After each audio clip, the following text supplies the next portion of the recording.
को साईराम। मैं कृष्णा आचार्य बेसिकली बैतूल बाजार के बिलोंग करती हूँ। शादी को 22 साल हो गए हैं, तो 22 साल से बैतूल के निवासी हो गए। और मैं लगभग 20 साल से ही ताप्ती जी से मुझे जुड़ने का अवसर मिल गया था। पर कहते हैं कि सब कुछ अपने अनुसार नहीं होता। माँ ताप्ती जी ने बीच में कुछ ऐसा अवसर दिया कि कभी आना हुआ, फिर कभी नहीं आना हुआ, तो बीच में व्यवधान आते चले गए। और जितने समय व्यवधान आए उतने समय व्यक्ति अपने आप में सोचता है कि हम अपनी जिंदगी बहुत पढ़े लिखे हैं, बहुत विद्वान हैं, अपने अनुसार चला लेंगे। कोशिश बहुत की। 2012 तक के जितना विकास खुद का होना था उतना बिल्कुल नहीं हुआ। पारिवारिक, सामाजिक, सारे प्रकार से देखा जाए तो सारी स्थितियों में जहां थे वहीं के वहीं थे। बच्चे हुए, शादी, बच्चे, कॉमनली ये सब चलते रहा। जॉब प्राइवेट में चलते रहा। जितनी समस्याएं आम जीवन में हर व्यक्ति के जीवन में आती है, वही सारी समस्याएं, स्थितियां, परिस्थितियां, सम विषम सब चलते रही। अचानक ही राकेश बोरेकर जी से मुलाकात हुई। उस समय हालात कुछ ऐसे थे कि खुद की स्थिति, आर्थिक स्थिति, सामाजिक स्थिति, सारी स्थिति ऐसी थी कि सब तरफ से सब दरवाजे बंद हैं। सारी विषम परिस्थितियां बिल्कुल जोरों पर थी, जैसे काले बादल सिर पर मंडराते हैं, इस तरह से। फिर भैया के पास आई तो भैया ने कहा कि आप एक बार हमारे घर आए, हमारे पास आए थे, फिर बीच में आप आए नहीं, अब हमको आप चाहिए नहीं, अब हम आपको लेंगे नहीं, आप अपने अनुसार चलो। भैया से बहुत आग्रह अनुग्रह किया। भैया बोले कि एक ही शर्त है, नियम बहुत कठिन हो गए हैं, पहले बहुत सामान्य नियम थे, बहुत ही सामान्य नियम, आप आइए, भैया का पूरा आशीर्वाद, माता ताप्ती जी की कृपा, सब कुछ यूं ही, कोई नियम धर्म नहीं थे, आसानी से मिल जाती थी, सारी चीज आसानी से हो जाती थी। बट आज की स्थिति में सारे नियम बहुत कठिन है, सारे नियमों का पालन करना पड़ेगा। नियम में ये कि आपको मांस मटन वगैरह अपने घर में नहीं करना है। जब आपको कहा है आप स्नान करने चाहिए, आपको स्नान करना है। स्नान के बाद आप हमारे पास आकर बैठिए, वो बैठना है। 2 साल तक आपको हमें छोड़कर नहीं जाना है, ऐसे नियम भैया ने उस समय बताए। और एक बार फिर माता ताप्ती जी ने मुझे भैया से जुड़ने का और अपनी शरण में लेने का एक बार फिर मौका दिया। जैसे ही भैया से जुड़े, जितनी विषम परिस्थितियां थी, धीरे धीरे करके सब अनुकूल हो गई। गवर्नमेंट जॉब ऑलरेडी था, गवर्नमेंट जॉब में भी 10 साल तक मैं यहाँ हायर सेकेंडरी अपने हाई स्कूल गोदीगोला में रही। फिर उसको स्विच किया। 2018 का नया रिक्रूटमेंट भरा, उसमें नया जॉब फिर तुनावा हायर सेकेंडरी में ज्वाइन किया। उसके बाद वापस एक ही साल के अंदर, नॉर्मली ट्रांसफर नहीं होते, माँ ताप्ती जी की कृपा ऐसी रही कि भैया के आशीर्वाद से विद इन अ ईयर, मतलब 10 महीने और 11 दिन में मैं वापस बैतूल आ गई। और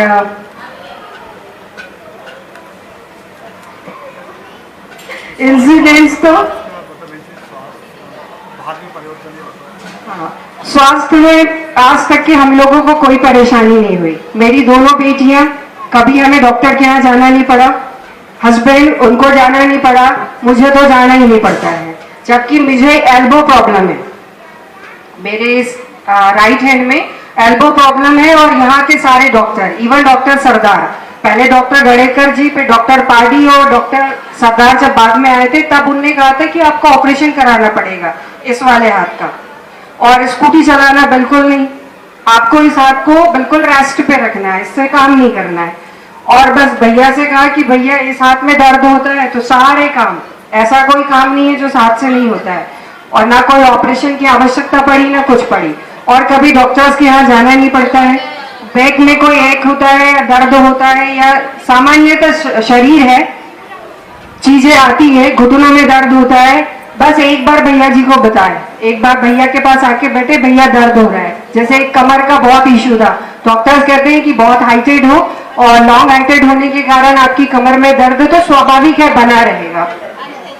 और एक सबसे बड़ी समस्या ये थी कि 7 डेज का वर्किंग होता है, तो 7 डेज के वर्किंग में मैं हमेशा परेशान रहती थी कि काश 7 दिन में 2 बार छुट्टी मिले। मतलब 3 दिन तक तो एनर्जी से काम कर सकते थे और चौथे, पांचवें, छठवें दिन बिल्कुल ऐसा नहीं हो सकता था कि अरे अब बिल्कुल कल का वर्किंग हो। भैया से कहा, भैया कमर दर्द, जब मैं भैया के पास आई मैंने पहली बार कहा, मैं कहा भैया बहुत कमर दर्द होता है, पीछे के कमरे से सामने तक, मतलब 45 स्क्वायर फीट में मकान है मेरा, तो 45 फीट में जब झाड़ू लगाते हुए आते हैं तो अगर झुके हैं तो मैं खड़े नहीं। ये मैं आज से 10 साल पहले की बात बता रही हूँ, और 10 साल पहले मतलब आप मेरी 10 साल पहले की एज की बात करें। आज मैं रनिंग 46 में हूँ, तो 35-36 ईयर्स की एज की बात करें, उतनी कम एज में जब मैं पीछे से झाड़ू लगाते हुए सामने आती थी तो झुक गए तो झुक ही गए। मतलब खड़े होने में नॉर्मली मुझे 5 मिनट का टाइम लगता था, बड़े राम राम करके ऐसे। एक ही बार मैंने भैया से कहा कि भैया बहुत कमर दर्द होती है और एक बार झुक गए तो खड़ा होना नहीं होता, झाड़ू लगाना मुश्किल। और वो दिन है और आज का दिन है, मुझे आज तक की कमर का दर्द फील ही नहीं हुआ। बीच में घुटनों का दर्द उठा था, जाने अब एज फैक्टर भी काम करता है, घुटनों का भी दर्द उठा था, तो एक बार भैया के पास बैठे और उसके बाद दूसरी बार से मुझे घुटनों का दर्द फील ही नहीं हुआ। और हालांकि थोड़ा मॉर्निंग वॉक वगैरह रहता है, खान पान पर थोड़ा ध्यान रहता है। और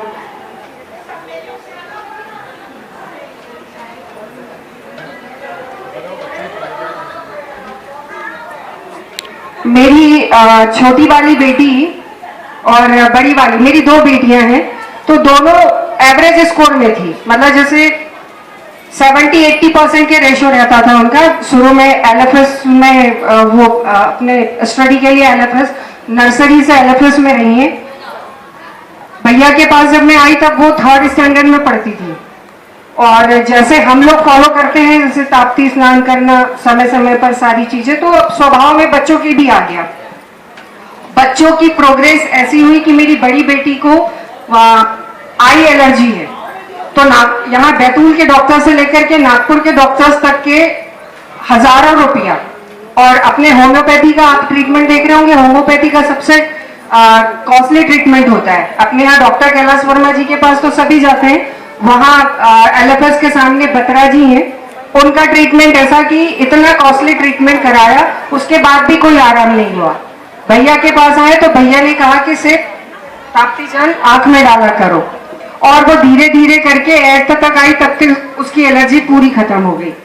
साई राम भाभी, साई राम, सबको साई राम। उसकी एलर्जी खत्म हो गई। उसके बाद उसकी स्टडी में इतना प्रोग्रेस हुआ कि 9th स्टैंडर्ड से उसको बुरहानपुर में डाल दिया। छोटी वाली बेटी भी एवरेज से थोड़ा अबव थी और आज वो भी बुरहानपुर में अपनी स्टडी कर रही है। तो बच्चे भी हमारे साथ साथ बच्चों का भी प्रोग्रेस हुआ, बच्चे सही लाइन से हैं, कोई शिकायत न स्कूल से आई न कहीं और से आई, संस्कार में भी बच्चे ढले हुए हैं। बाकी सब ताप्ती परिवार के स्नेह और आशीर्वाद का भी हमारे बच्चों पर बहुत प्रभाव पड़ता है। और व्यक्तिगत अनुभव तो बहुत सारे हैं।